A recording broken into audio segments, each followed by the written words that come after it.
kick this meeting off. This is the BNRC meeting, November 13th. Once again, I want to remind everybody that this is a hybrid meeting. It is being recorded. We do have some people here in the room, and we also have people online. So we do ask that you say your name before you speak, so everybody knows who is speaking. By the way, this is Doug Martin. As far as the agenda for tonight's meeting, we will go through introductions here in a second, but then we'll have a quick overview of the two projects that the council recommended for funding.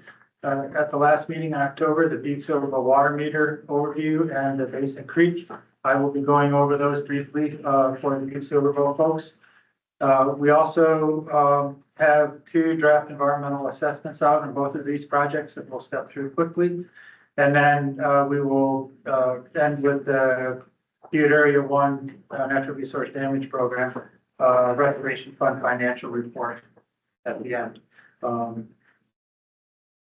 So as far as introductions, I guess, you know, if you guys don't mind, I'll just go through them here quickly. We have Chairperson Elizabeth Erickson, John McKee, Bill Callahan, John Sesso, and then from NRDP, we have Miranda Flugge, and Ray Benke. If we can get people online to introduce themselves. Here's Hi, Suzanne. Catherine House. Oh, sorry. Go ahead. No, I was just saying, Suzanne Norwood just showed up. Suzanne, your seat's up here. Great. Catherine Houserath with NRDP.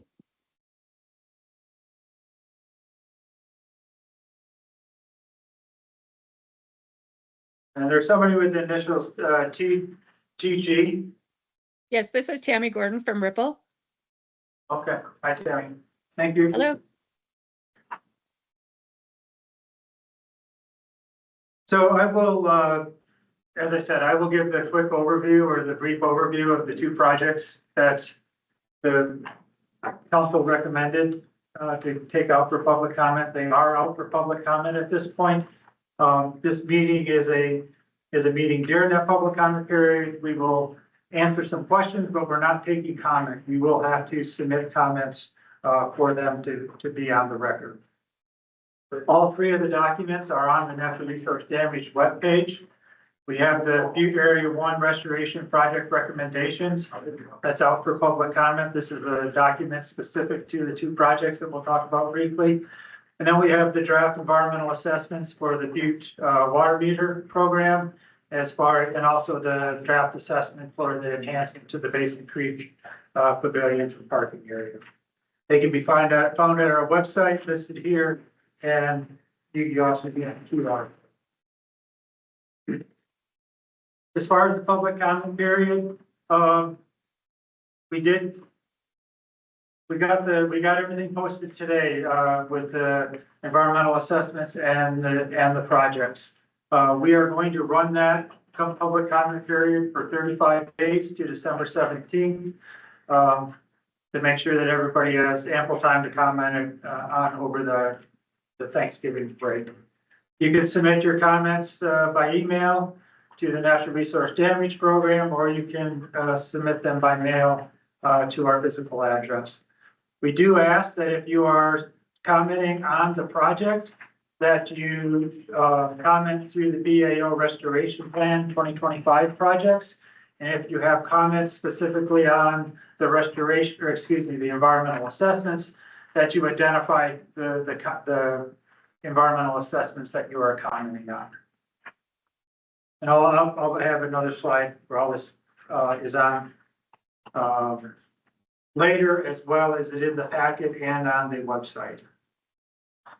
This is just a summary of where we ended up at the last meeting. This is the table 1 and 2, where we had table 1, the committed cost for where we are. The Natural Resource Damage Program will continue to do work reviewing the CD and integrating that work.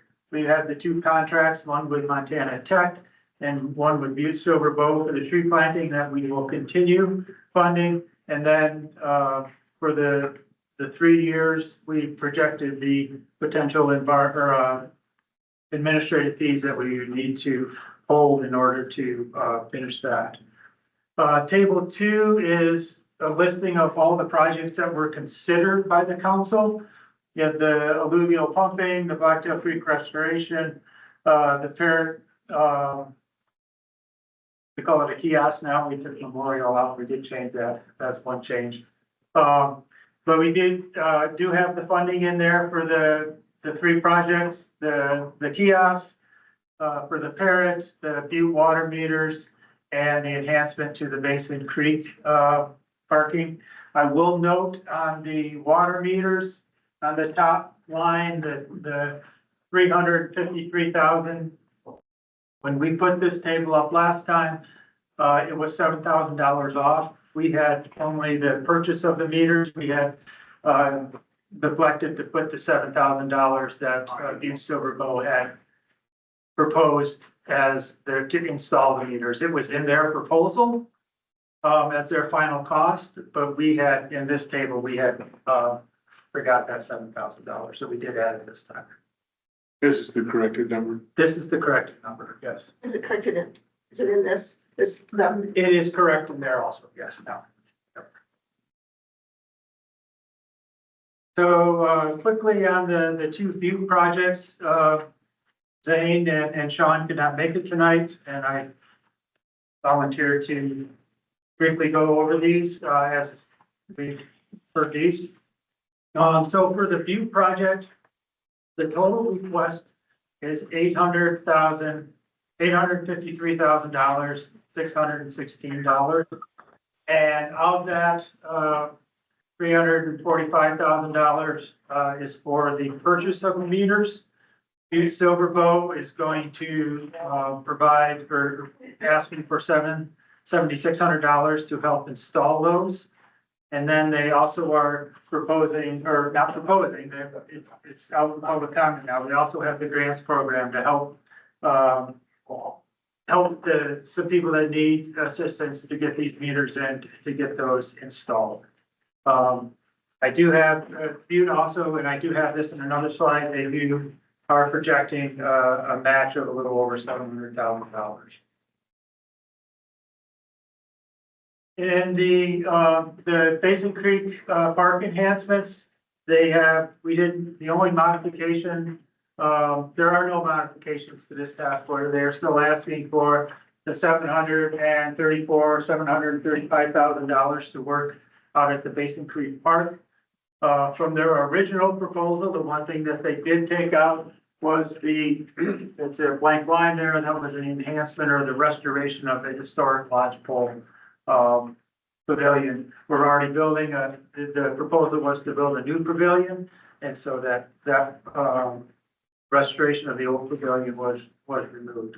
Butte Silver Bow also is providing approximately $380,000 of matching services on this request.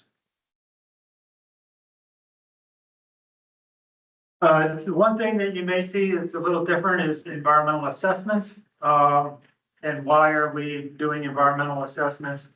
So we are seeking public comment for both of these projects.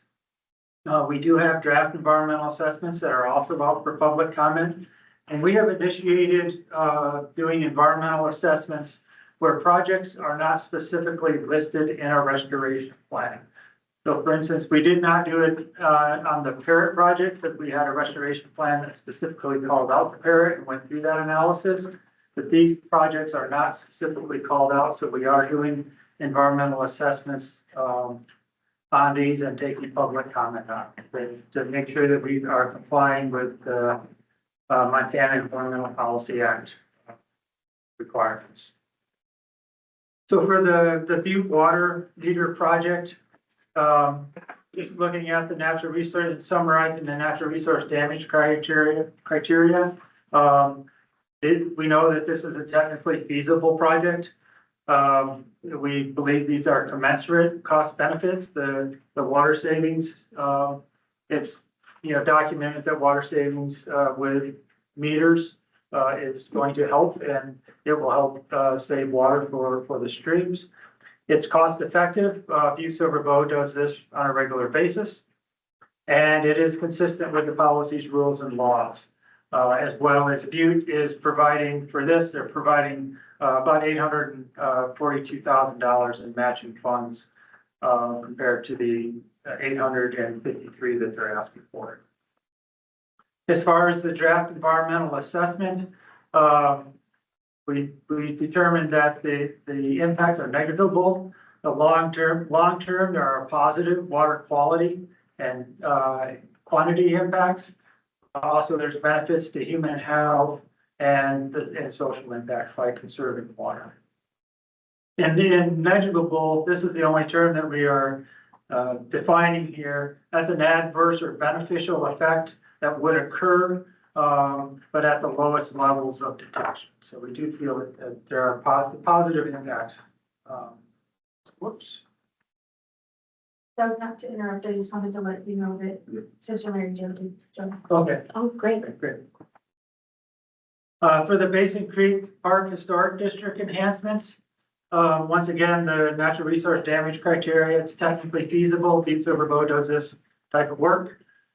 We feel there are net benefits with the removal of the restoration of the historic lodgepole pavilion and only building that one pavilion. We did move it from commensurate to net. Likely cost effective. We do know that Butte Silver Bow still has to come up with a final design. Right now, they just have conceptual cost. So we feel that those still would be likely cost effective. Consistent with the policies, rules, and laws. And once again, Butte Silver Bow is providing about $800 or $380,000 in matching funds, and they have also committed to the long-term operation and maintenance of this park. The environmental assessment, where we had minor short-term impacts from the vegetation, impacts of vegetation with the construction activities, as well as the impacts with it that would occur during the hazardous tree removal. But in the long term, we feel there would be positive impacts to this activity. We did note, or we just had a member of the public here that did note that there's concern about potential impacts to the historic value that's out there. That was a very good catch, and we appreciate that. We will take that comment and potentially change this environmental assessment, but would recognize that if people do have comments on these, we have reviewed them. Butte Silver Bow reviewed these, but not everything is always correct on those. So please submit your comments.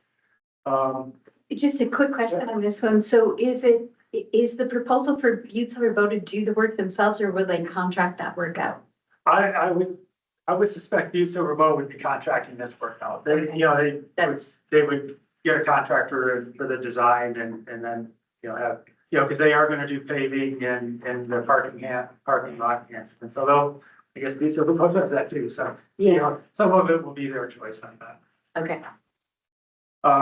Will They will come back to us with the plan presented, or will they? that was not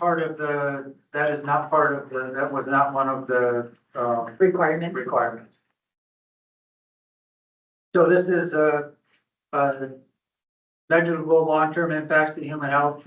We did feel that there are some short-term impacts to the hazardous tree removal and other outdoor activities while they're doing work there, but long-term, there are going to be positive benefits to this.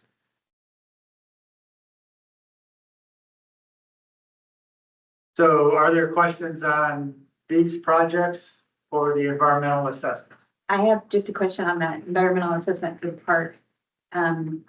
Given the comment that we've gotten already, so once the plan is done, then it will be assessed for impacts again, or how will that work? So that is her comment, and this is kind of new country for some of us too. So I do believe I'd have to consult with Aspen, who has been the key in our program on pushing these environmental assessments. I do believe she is correct in that we would have to look at the final design to actually, determine what those final impacts were. Although I will talk to Aspen, we may be able to highlight those in the, from a conceptual nature and just note that there is an impact, or a potential impact. But that is something I'll have to, I can get back to you on that, Elizabeth, on that. What is the question? So, I think it was Mitzi Russ. Signals, Yeah, She came in and she had reviewed the EA for for the park. And on the last line, it's marked for no impacts, for impacts for historic or archaeological. Yeah, so he's got it there. it's on page. And her comment was that, No, that's not page 8. yeah, but the comment was, her comment was that that wasn't correct because they couldn't evaluate it for those effects because there's no plan. They don't know where it's going within the park. And basically the whole park is designated historic. Right. So the activities may impact the historic. Yeah, so it was, the historical and archaeological sites. And it says no impact anticipated, but her point was that depending on where the pavilion, the new pavilion's going and having to dig up and stuff, there is some impact. Or there may be some impact. But the good thing is, and I can't speak for Sean, but he is part of that and they can mitigate those. And I guess from her historic preservation angle, she wasn't that concerned with the pavilion being gone. The pavilion's not gone. No, but I mean, are they just moving it? No, so when he said that they were gonna take it out, they took it out of the proposal. Yes, yeah. So that they're gonna, I know, when he said that, it hit me that same way. Yeah, thank you. That's okay. Yeah, it's just out of the proposal. They're gonna cover that one with some other funding for. But you put the new two pavilions there. Thank you for that. You're welcome. right. I know. I mean, I was fine with it being gone, but what are those great people thinking? Yeah, whatever. Yeah, it's historic. There would have been some. There would have been. Send them a little bit. The removal of the, restoration of the old pavilion, was predicated on not wanting to tie up the rest of the project with what might be a somewhat protracted discussion on how to upgrade the old one in the context of the construction of the new one. Now, I could see this, that, so what's gonna have to happen is that in the RFP that the city puts out to design and construct the improvements, they'll have to conduct a resource assessment after the design is prepared to conduct this environmental assessment. And so, is Sean been made aware of this comment yet? He has not. Actually, that comment It was just just came brought to tonight. us this. So typically, the city has its own historic preservation officer who is qualified to conduct these archaeological and historic assessments. And so if she decides she wants to farm it out, that'd be on them, I guess, but it is going to be an added expense to the design work that will be necessary to bring the project to end. So. And I guess even, I would like to see the design when they're done with it. I think simply as courtesy, it should come back to us. And they can present it on, this is where we're gonna put the building, here's the paving, here's our cost estimate for the contractor that we've chosen. I don't think that's asking too No, I much. think they do that. I think Yeah. you would pass that along. Yeah. Since we're not here, I'd pass them along and ask them that, I don't think we want to see the RFQ for No, selection of who they choose, but once the design's at 30 or 60, you know, be nice to make a little presentation to the council. So we have at least a sense of what's going to happen with that money. And then, yeah, and as John said, you know, we have done work in Butte, actually much easier to use historic preservation folks than it is going through the state shipment program. So, Yeah, just- well, they have their own Yeah, office, so. yeah, you have more resources here. It's something that they can easily address. Oh, nope. Yeah, would you go back to that slide about the water meter transition program? This one or the, No, the one that, yeah, that one will do. That one you just had up there will do. or this one? So. Yeah, that's fine. It says Butte Silver Bowl is gonna provide $841,000+ in matching funds, and on this spreadsheet that we have, or that number down there is $743,000. Yep, And so what's the difference? the 740 is correct. That one's not correct. That I was working with Zane this morning. He sent me numbers last night. He sent me revised numbers this morning, and that's one number I missed. Okay, so the number that we have It at is- the bottom at 743 is, The okay, one at the bottom of their spreadsheet is correct. okay. That's all. I was just curious. All right, no, good catch. I tried to catch all those and I just couldn't.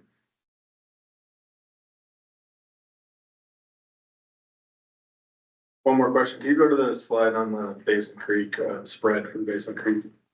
The cost of. Yes, please. Thank you.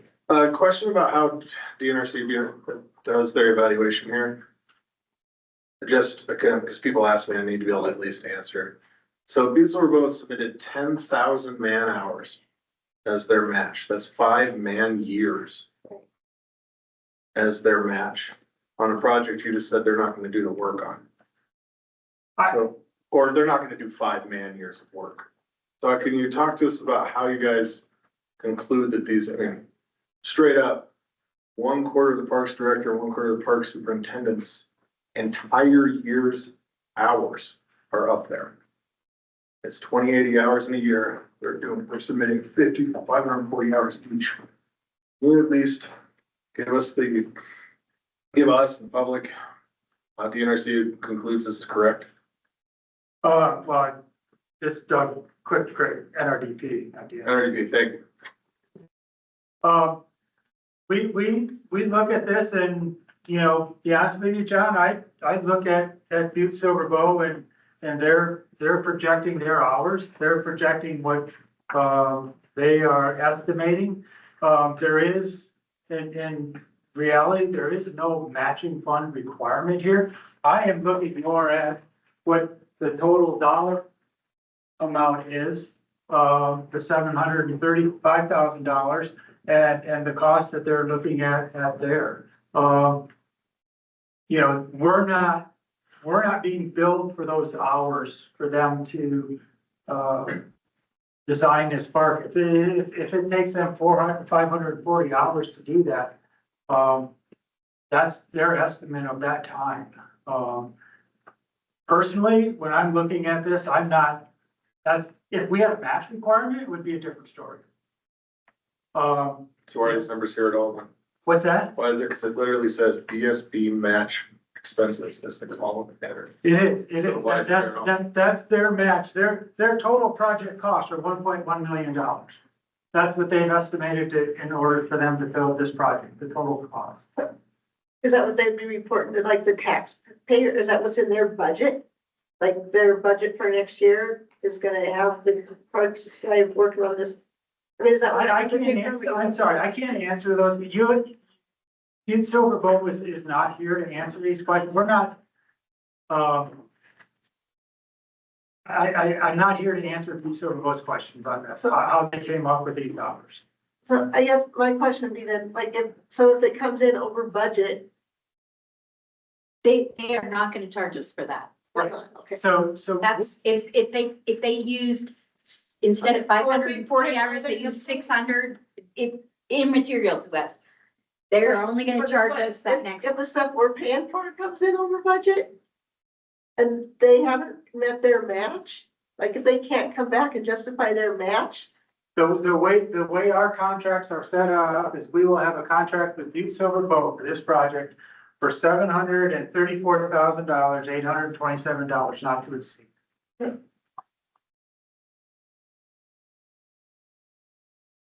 And, Mr. Chairman, John Sesso, I just want to maybe shed some light on why, the salaries and wages are presented as they are. When any department or division of Butte Silver Bow goes out and seeks grants, they are required by the council, to show what impact receiving the grant will have on operations. Because sometimes you overextend yourself and you know, you get a grant for 200,000, but you're committing the county to do a bunch of work that maybe exceeds what the county wants to spend to chase that 200,000. You know, they're gonna spend 200 of their own. They'll say, hey, no, don't do it. It's not worth it. So over the years, the council has asked departments to show, okay, if you're gonna apply for $1 million grant, what's that gonna, how's that gonna impact the city budget? benefit to the city. What's it gonna cost the city to get and then administer and spend the dollars in the grant?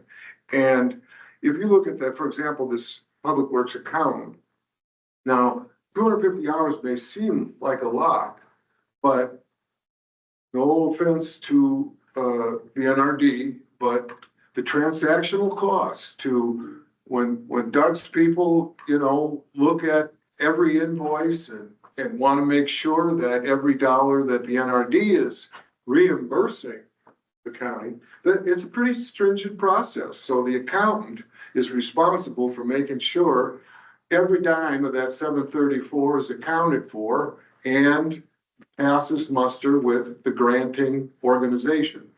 Same with the Parks Direct. I see he's got, you know, almost a quarter of his time. That's what John's, I think, focusing on. It's like, what the heck, you know, 25% of his time in the fiscal year during which this project is going to be administered.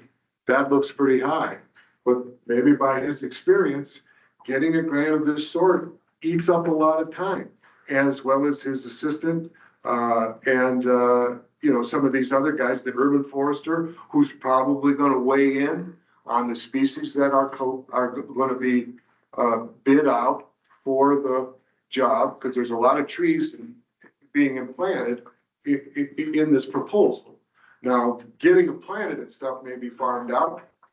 We'll see, but when I look at it, it's the best estimate of what it's going to take internally to receive, account for, and use those $734,000 effectively and within the four corners of what the granting agency will demand. So it adds up, you know. So I appreciate them actually documenting it. I think Doug's point is if it was half that or 2 times that, it's not affecting the NRDP's granting of the 734. Sister Mary Jo has a question. Go ahead, Sister Mary Jo.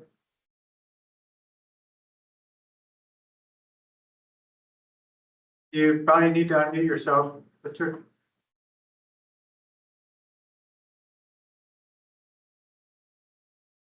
When you look at the proposal for the hours used, the total match. So basically, we're putting up $317,097 and Butte is going to match that at 317. So there's actually no salaries or benefits involved in this grant. Is that correct? That's your, which proposal are you looking at? The landmark park or the meters? I'm looking at the landmark park. And what The 317 you spoke of? Right, it says it's Butte Silver Bow's match for expenses and the total expenses, but it shows BNRC is not putting anything into those expenses. Right. Yes, that is correct. Yeah, they are not asking us for any salaries or wages of Butte Silver Bow staff. So the only charges to us are the BNRC charges for the contracted services. Is that correct? Yes, that is correct. Okay. Thank you. Yep. And,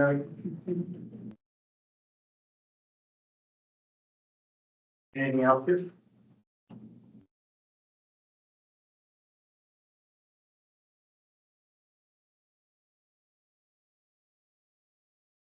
So one of the other action items that you guys dealt with at the October 2nd meeting was the BNRC term extension. So your term has expired. During the last amendment in 2020, it was extended to 2024. That did expire. We have brought this to the governor's office attention. Actually, prior to the meeting, we had follow-up. The governor's office would like to, they are going to take control of this. But if there is an extension, what they would do is do it through executive order. All of their other councils, or most of their other councils are dealt with under executive orders instead of modifying the restoration plan each time. So that's what they would look at. They are also looking at the number of years. You guys had recommended 5 years, but that exceeds the current administration's term. So they will get back to us on this and let us know where they would like to go with the term extension. That doesn't affect all of us. No, that only affects 3 people, right? So the restoration plan, I have to turn to Elizabeth on this, or excuse me, Catherine. But the restoration plan is under the authority of the governor. So that's where we have taken it. They had hoped to get back to me today. They did not. This is the slide that we have. Yeah, I'm appointed by Butte Silver Bow chief executive. But your term, so the whole plan, is that original plan that we wrote? And that is under the governor, and your term is part of that plan. Yeah, that part. So Doug, John Cecil, did they generally, my recollection is at the last meeting, we made a recommendation to continue ourselves. Right. And to do it for 5 years. 5 years. Are they buying that or are they not buying it? They are. I talked to Chris Hagan this morning and they are looking into it. As I said, one of the concerns is that 5 years goes past the current administration's term.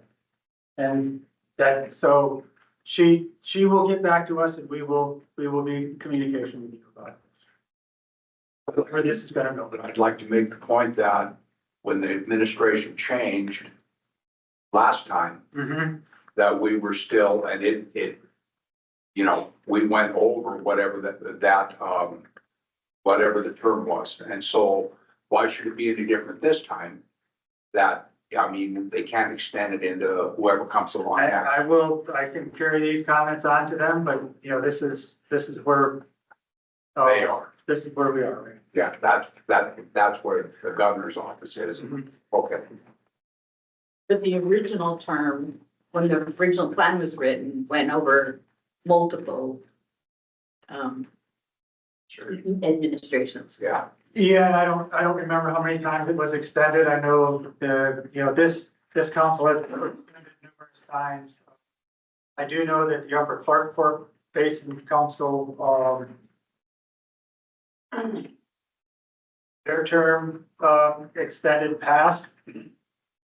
The bullet term extended past.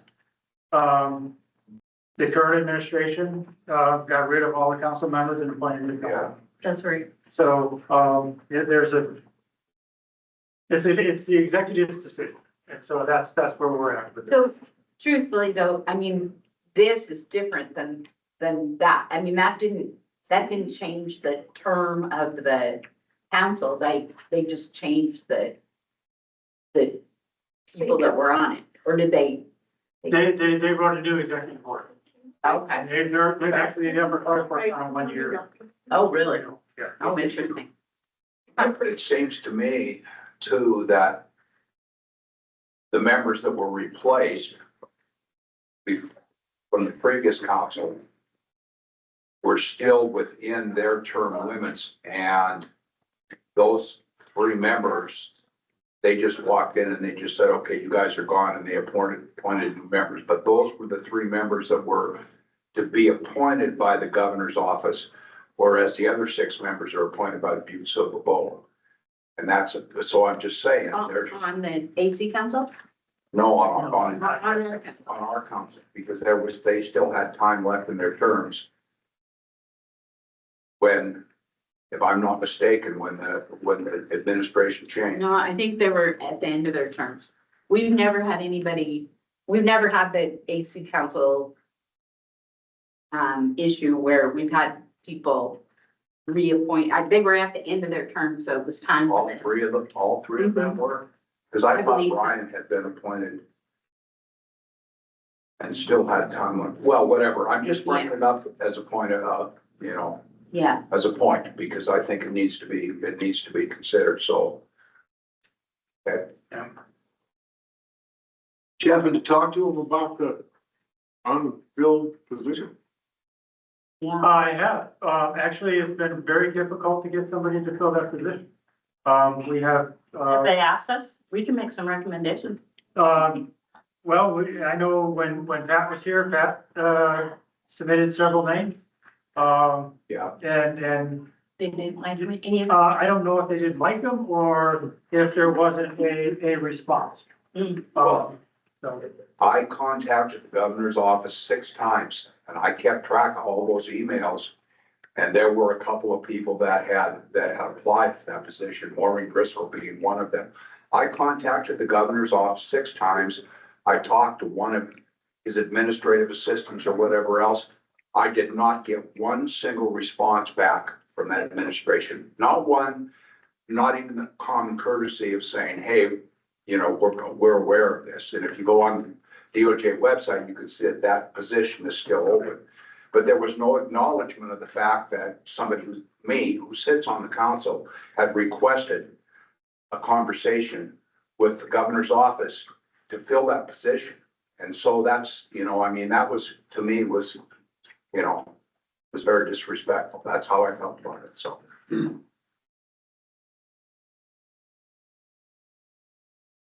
Okay, keep making them up. yeah, I mean, we do. It's the same thing with the upper Clark Court. It took us a while to get new members there too. Did we ever update it does bother me a little bit when we get onto the website and we still have Haley Beaudry on there as a member, Yeah, he's still on the website. I saw that. still on the today. website as a member of the council. We are updating our website as much as possible. I appreciate that comment. There are several things on the Butte website that need to be corrected.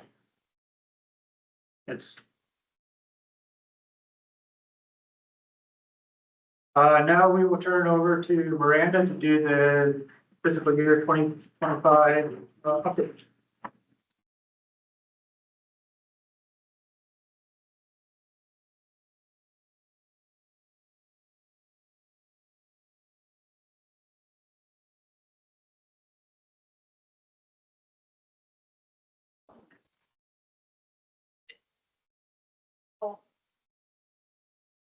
Coming down with it.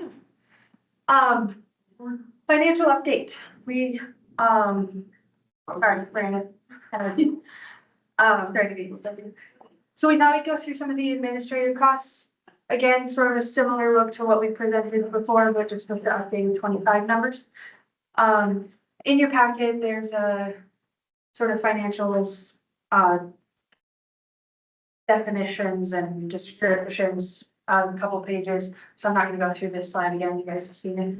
But if you do have questions on any of those, we can go through those. So we did present this to you. I don't remember when exactly, but somewhat recently. This is just what the administrative split has been over the years. We just added recently calculated the FY 26, so that's 15 for VAO. Can you go back one slide and just briefly, when I look at the next slide, you know, I see the trend here of BAO's percentage, you know, from a high of 32%. I assume that was in the heyday of the PAIR project and the construction of the water treatment plant. And then it went down over the course of now it's gonna pop up again. And I'm trying to get a sense in my brain about what are the factors that affect that ratio that you have prior personnel services per fund. And so this is not a distribution of, and I think I got this straight from your previous explanations, Doug, that it's not the people that are working on the projects directly for each of these, going to the next slide, for each of these project areas. This is simply the distribution of the administrative costs of the program, not the, like, for example, you have in the going forward plan, 300,000, 100,000 a year to work with DEQ on the implementation of the priority soils consent decree. And those dollars are not these dollars. Those dollars are in another category of the direct expenses of NRDP staff to projects in each of these fund areas.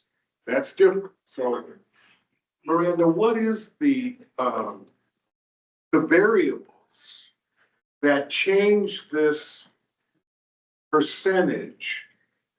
Is it that go, for example, from, for the next slide, we're going to go from 12, we went from 11 to 12 to 12.5, and in our brain, the BAO has less dollars than it did before. Our dollars are dwindling, but our percentage goes up as it relates to this side of the cost category. So what is it? Do the other categories run out? What are the key variables that change these percentages one way or another?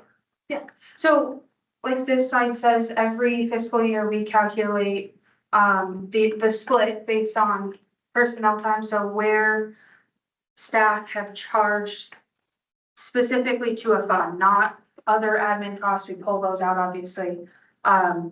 We're talking about where they're charging specifically to that fund. So if staff spent more time working on under the BAO fund, then that number, that percentage goes up. That it's always a fiscal year behind. So staff time under BAO went up in fiscal year 25. So the fiscal year 26 admin split reflects that.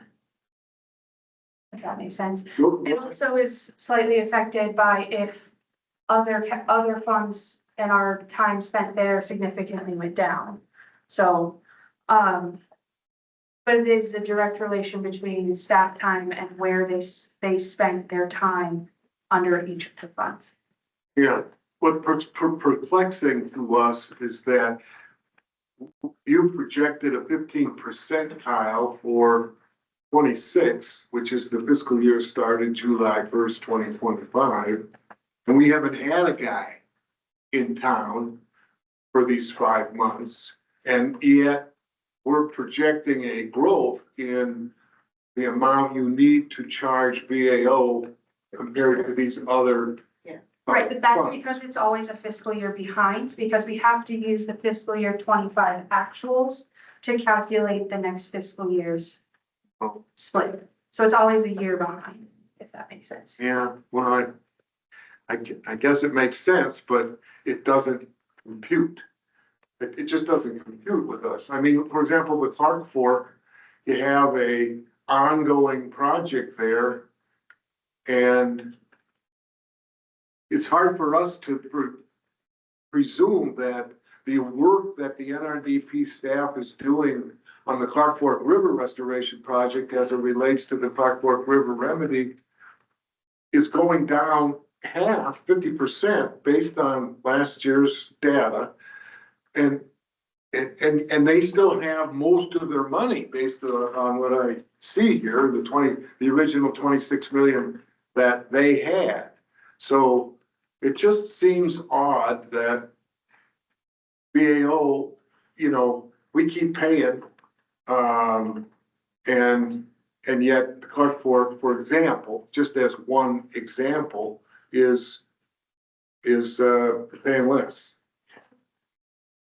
Well, years that just happened, I guess, a couple of years there.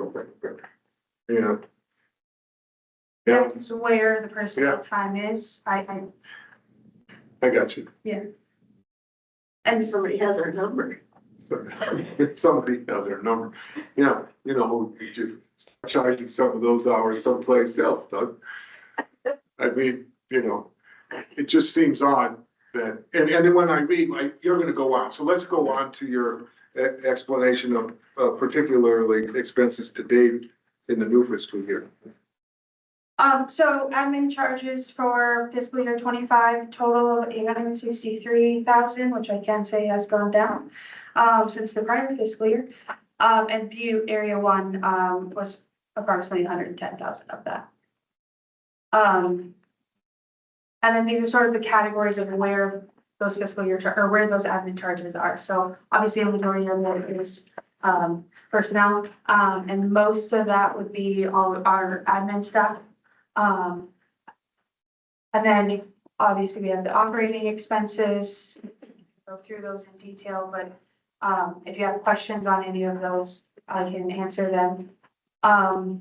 I didn't highlight it, but obviously we have our office rent. And then because we're administratively attached to DOJ, we do have to pay DOJ to do our HR activity work. So. Go ahead, Bill. Question on, you have here for the Butte office rent, and do we still have an office in Butte? Correct. And, who's using it? Raise. Oh, Ray is using it? Yep. Okay. Well, I was just wondering, because there's no path anymore, so that's. Yep, so we did have 2 office spaces. We did recently amend the lease so that we are not paying for 2 spaces that aren't being used. So we have amended that, so now we only have the 1 space. And if Ray's using the office, then that rent should go to another fund, because he's not really working on BA besides. Which is Yes. why it's charged to the administrative, so it is split between all of our funds. Okay. It's not just going to BA. So Miranda, are these salaries, these are not all of the salaries that are billed to the NRD program complete. These are just the ones that you define as administrative in your positions, like, cost accounting, legal, management. These aren't all of your salaries, are they? No, so this would be, for the most part, this is gonna cover most of my salary. You all have seen Jody, her salary, our administrative, and our admin and procurement tech, Erin. I don't know if you guys have met her. It's mostly our salaries. But if we're working on something specific, if I'm working on something specific for an extended period of time, I am going to charge it to that fund. So it's not only that, but for the most part, that is what that number is covering, is the 3 of us. There is some other stuff, like you said, some management stuff. So that's like 5, 6 FTE, that's in the administrative section of your operation. I wouldn't say it's any like full FTE. I mean, we're not strictly set to only charging that to that. None of us are.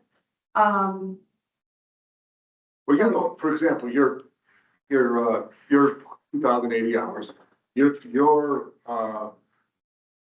billing the bulk of those hours to administrative. You know, it doesn't make you, every time I call you and ask you a question, you don't bill that to the BAO or what have you, or do you? No, only if I spend a significant amount of time. So like preparing the financials for you, I do charge that, you know, to the BAO because that is. Directly, and that's in the other category, Significant amount. not administrative. Correct. Okay, Yeah, but only if I'm spending a significant amount of time on something that I can specifically charge to a. account for that charge, I see.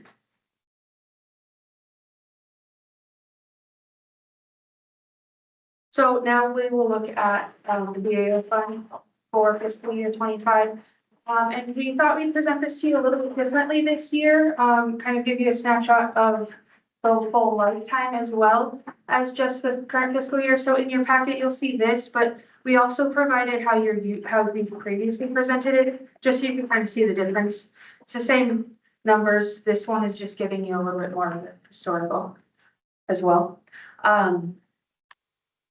So obviously, Silverbill Creek corridor, nothing really going on there, but we did have the parrot return this fiscal year or fiscal year 25. So that's $253,000 back to that category, which leaves that as the balance for this category. And these were put back into the categories based on what the plan amendment had said. The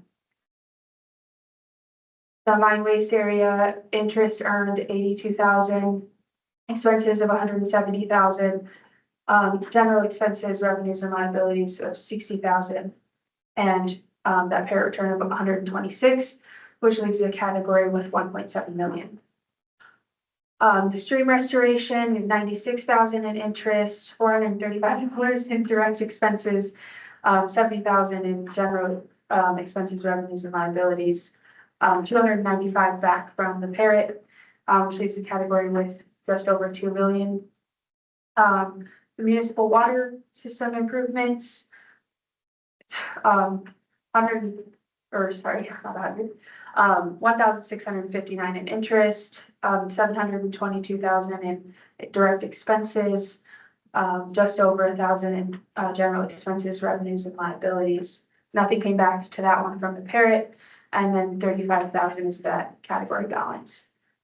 Recreation, 63,000 in interest earned, 272 in direct expenses, 45,000 in general expenses, revenues, and liabilities, and then 169 essentially back from parrot, which leaves that category with 1.3 million. And then small projects, just under 10,000 in interest.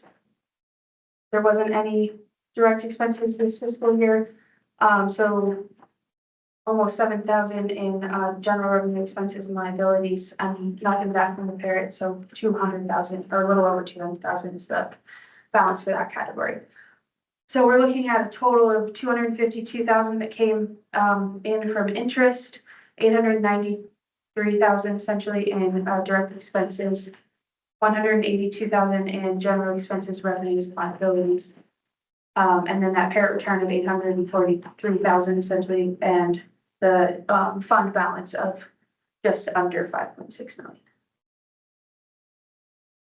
And Miranda, in that 252,000 of interest, this is a broader question, and if it's out of line, just tell me, but do you have a kind of a quick percentage of how many of the NRD dollars are in the STIP versus the long-term bond pool? I mean, are you required to keep a certain amount in STIP so you have cash at all times, or is it a 90-10 split or what? There's not a specific requirement. The general instruction from the Bureau or from the investments folks is that if we're going to spend it in the next 5 years, it should be in STIP because you can pull from STIP on a daily basis. Yeah. If it's not going to be spent in the next 5 years, it's kept in the long term because that's I believe a monthly pull. If I remember correctly off the top of my head. So there's not a specific requirement for what needs to be, it's sort of like what we need and what we know we're gonna spend. I have the numbers, I don't have them today, I'm not sure exactly what the VAOs, you know, how much is in which part of that. It should generally, though, it seems to me that the STIP dollars, the interest earned on a STIP dollar is on par, if not greater right now than the investment in the long-term bond pool. That's generally correct. You're correct.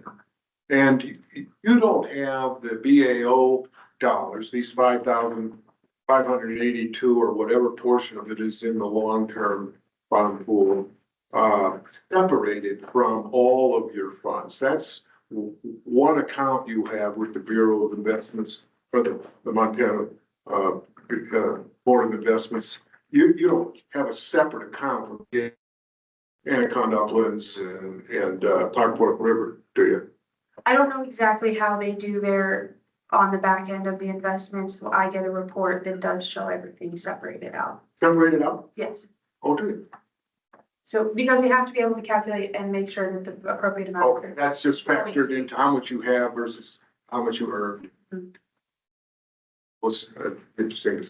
Okay, thank you. And that is a report that I do get on a quarterly basis from BOI. So it is something we can provide if it's something you want to. That's okay. Well, quick question for you on the 2025 expenses. So for municipal water, 722,344, that was the money that Bucyrus River requested for the work on the dam and. 720,000 of that, the other was a small portion of staff. Okay, and so what was the mine waste area, the 169?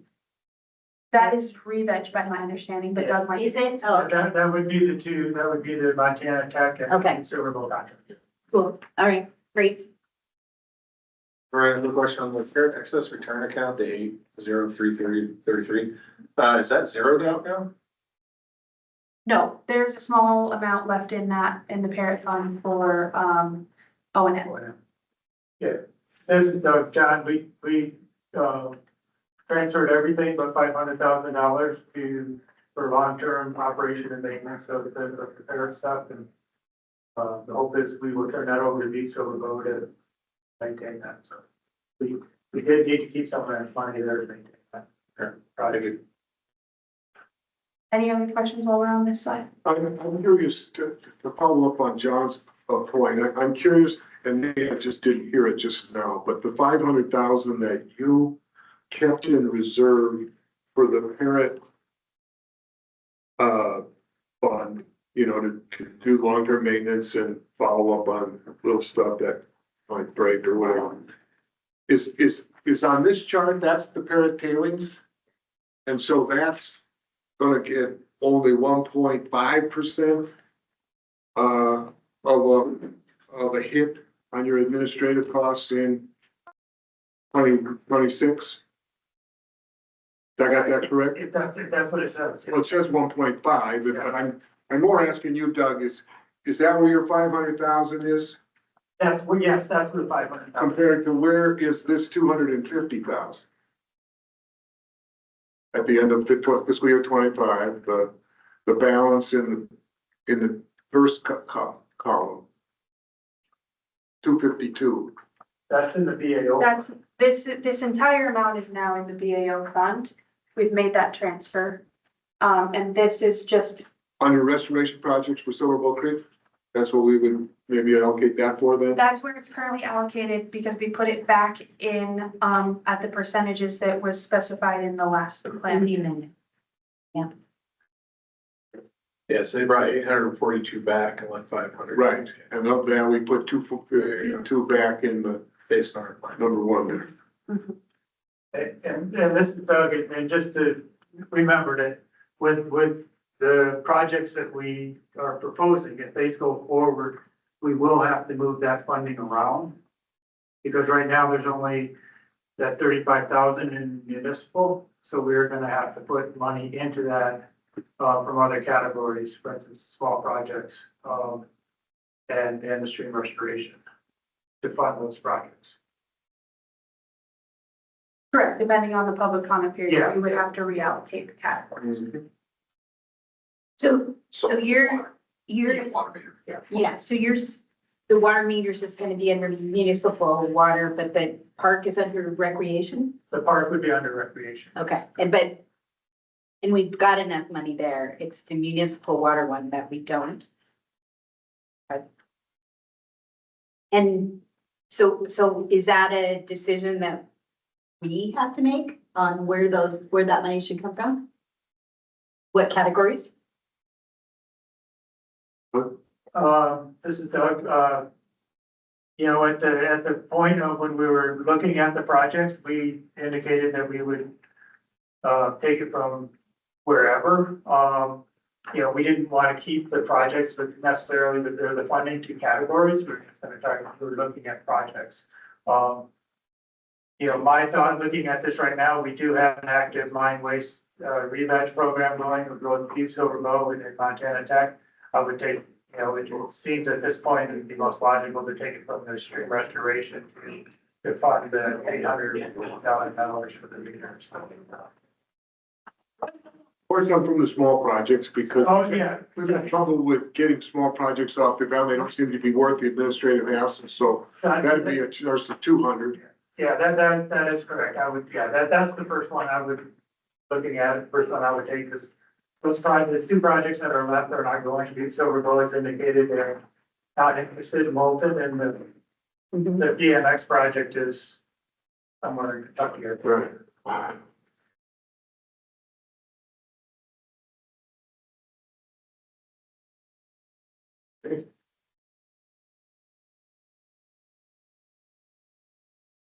So then we also, oops, sorry.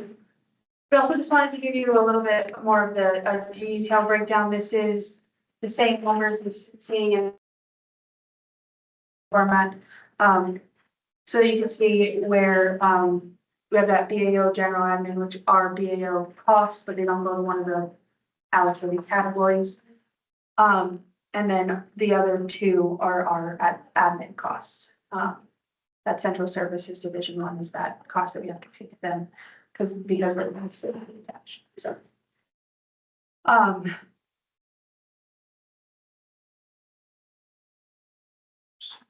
So, are you gonna go with this particular chart here about the, financial status as of 11/6/2025? Yes, it will be, Coming up, yep. and that's, excuse me, that, John says, so that's to date, huh? 2009, since the settlement occurred through the through June 30th, 2025. Correct. 3.4 million in the general admin and 193 in central services. And that's on top of the general admin. That you don't have your, is that central services not attached to your agency? It's part of DOJ, but because NRDP is administratively attached to DOJ, we do have to pay them to do our OT. I didn't mean that, but that's not part of NRDP. No. So the 3.4 would be the take that you build the BAO fund for general administration of NRDP issues, expenses. And central services is the skim off from the DOJ because that's where you're placed in the state government. No, I think there's a bit of a misunderstanding. This BAO general admin is things that are specifically for the BAO fund. So like these meetings, these get charged to the BAO general admin because they're not specifically, we can't specifically charge it to one of those, what is it, 5 or 6 categories that are set up under the fund. So it has to get split between all of those categories. On the previous. So that's in part of this line that is split between all of the categories. Because we couldn't charge it directly to one of the categories, but it is specifically related to BAO.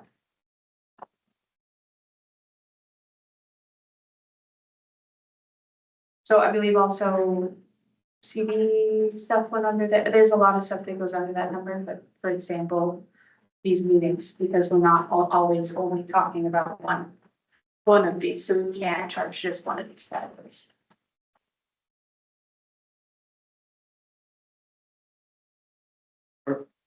So your next slide, those three numbers on the bottom, 3.4, 193, 1.0, they add up, going to the back to this 4.558 at the end.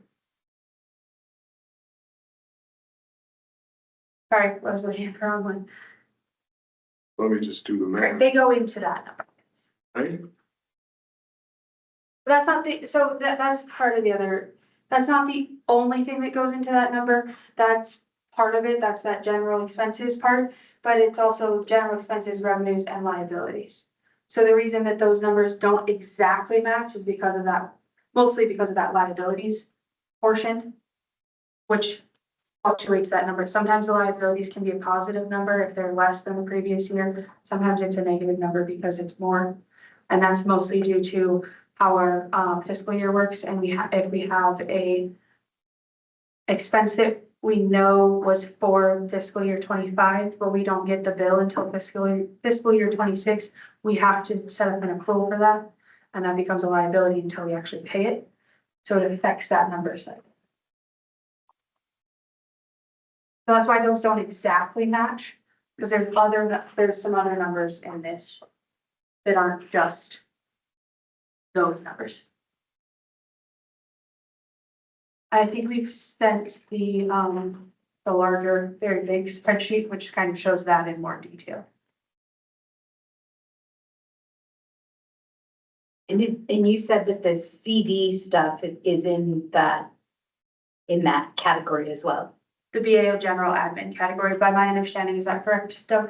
Yes, it is, yeah. And that slide actually shows what we report about. Yeah, so this is what was sort of what the work was that goes into that BAO general admin number. So we have the BPSOU consent decree, coordination. So that's, the BPSOU monthly coordination meetings, the Diggings East 60% design comments, and the draft materials management plan comments, and then also these BNRC meetings, of which in fiscal year 25 we had 5 of them. So that's what sort of drives that 91,000 on this page. And then these are the numbers from July through, I pulled them that first week of November. So if you have questions, I can go through sort of the categories in more detail, but just looking at the totals, direct expenses, just over 1,200, and then we have general expenses of 54,000, and our interest so far this fiscal year of 65,000, a little over 65,000, which still leaves the fund at just under 5.6 million.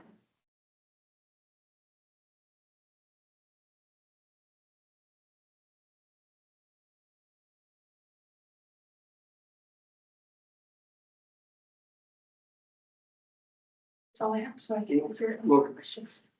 You're going over this one here, this, Yeah, that's this one here. so if you look at that,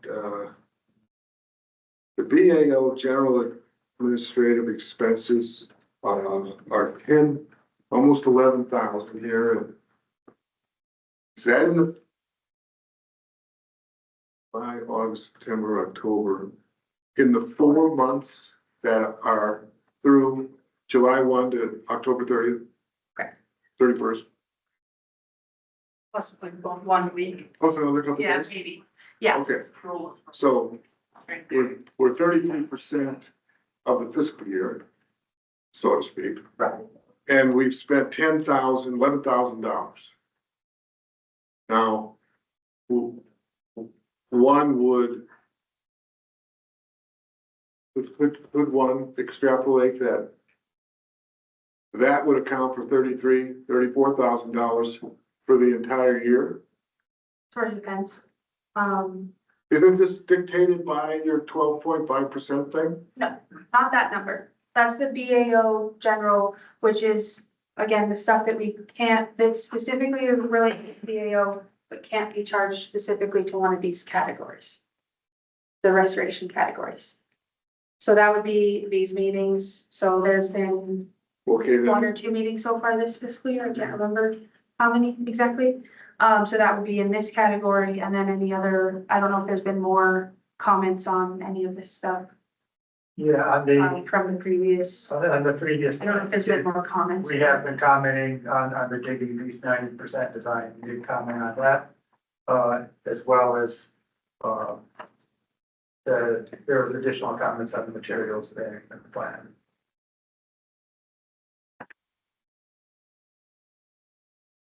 well, I guess then the better.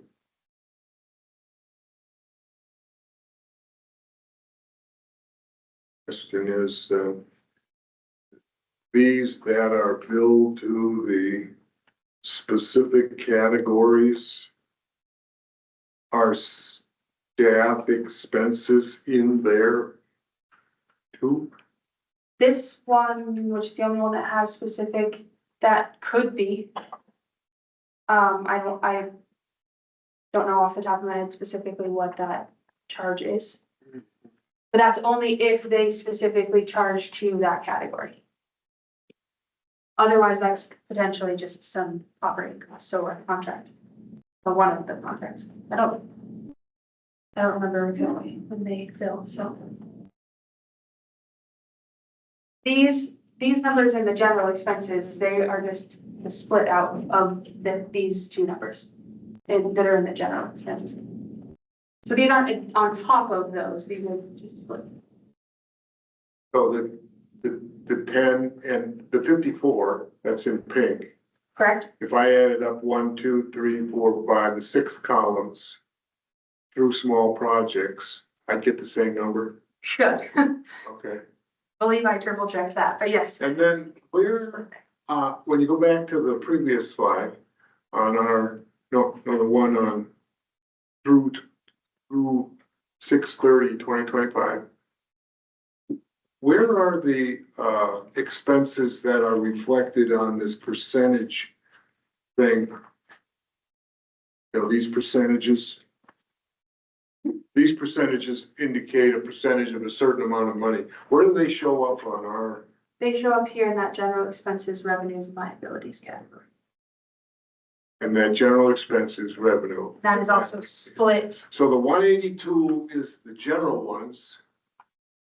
182 is a combination of these numbers split across all the categories. Okay, the 182 is the non-specific to BAO amounts. And then the 154 is a different line item or? Sorry, which one is 154? Well, the one on the expenses to date.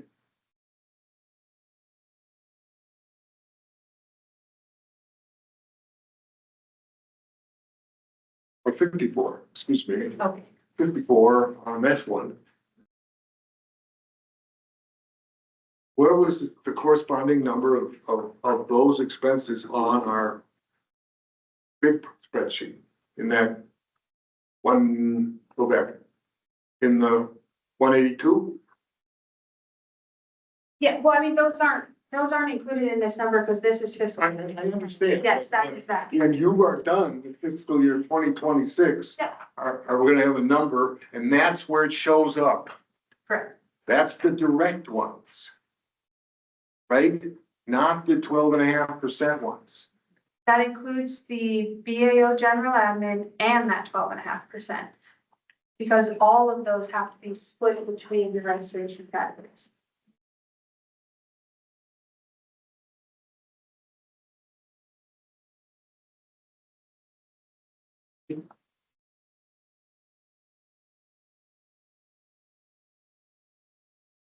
Any other questions? So is there any questions on? No.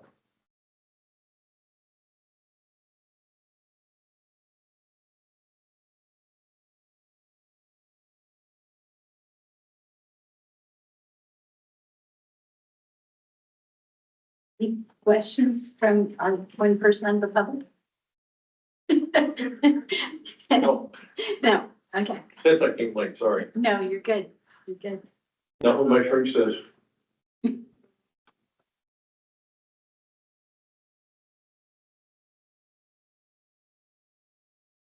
So this is Doug again, just to summarize where we are, we have started the public comment period.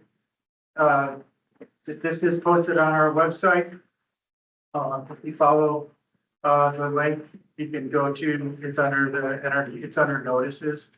And once again, if you're submitting, comments on the projects for 2025, please put that in your comment line. If you are submitting comments on either of the environmental assessments, please note those as well. Once again, the comment period will end on December 17th. We will take comments either through email or through direct mail.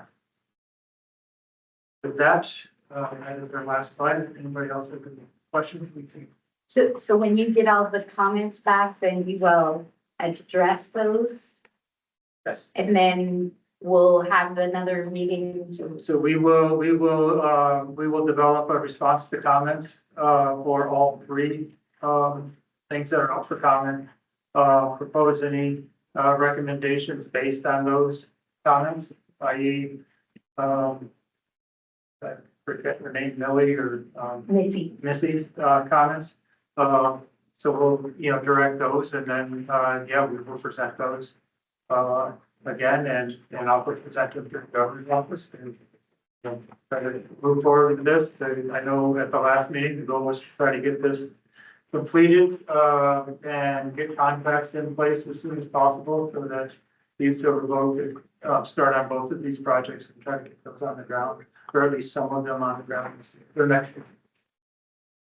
Yeah, we both. So your timing on this is, it'll have to come back. We'll have to do another meeting in May. We will present the response to comments. I would note if we have very minimal responses, we may just, communicate that to you by email and take it to the governor's office if everybody's in support of it. Okay. So, yeah, response to comments where people are positive about what you're doing or don't have any issues with it, it makes it go a lot easier. So we'll see what they have. But yeah, hopefully, we'll get this and we will turn it around as quickly as we can in December. You maybe do a spreadsheet on the feedback, like who and the comments, or is it all just? We do. We have we'll set up we have a specific template for our response to comments where we take all of the comments, we log them in, we categorize them. One of the easy comments is, support for the project, support against, or not support against, or people against, and, we'll respond to them that way, or if people have specific comments, was made earlier today, Missy will have a comment on that, so we would address that specifically in a separate.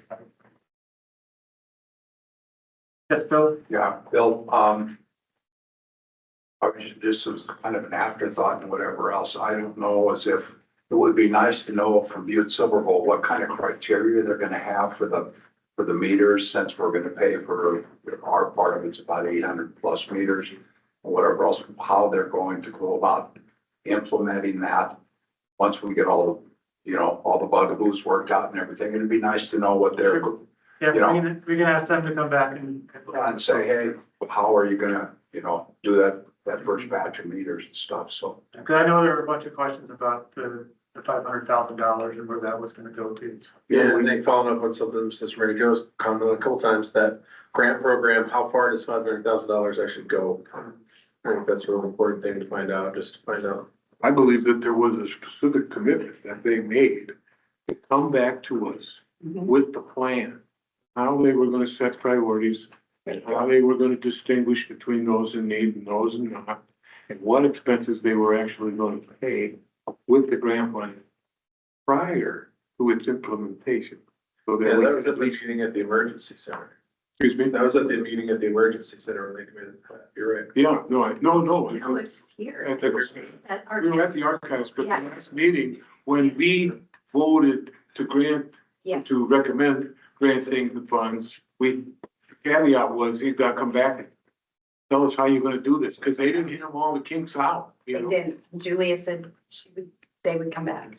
Yeah, and Doug, is it too much to ask, to, maybe on a bi-weekly basis, a couple times over the next month, forwarding the comments to the 5 of us, 6 of us? Yeah, I can tell you, it's not gonna be worth our while to forward the comments to you until December 17th. The 99% of the comments are gonna come in on December 16th or 17th. Well, okay, but But, you know, if you could, while you're looking them over, it's kind of handy if we were. Just wanna see Mitzi's, those pictures will be in before then. yeah, but, you know, we can provide that. Look, yeah, of course. I mean, if there's a ton of them and it gets to be a hassle, fine, but if there's 4, 5, 6, you know, just let us know how's it going, you know? We can pile them up every week if we have some Yeah. and ship them up. You know, on a general rule of thumb, Gotcha. well, you comment on a lot of our stuff and typically it's on December 17th, so. It is. But no, yeah, we can do that. That's, yeah, it's good to see where the comments are going. Any other questions, comments? Do we have a motion to adjourn? Second. All in favor? Thanks, you guys. Yes. Thanks, Aaron. Thanks, Ray.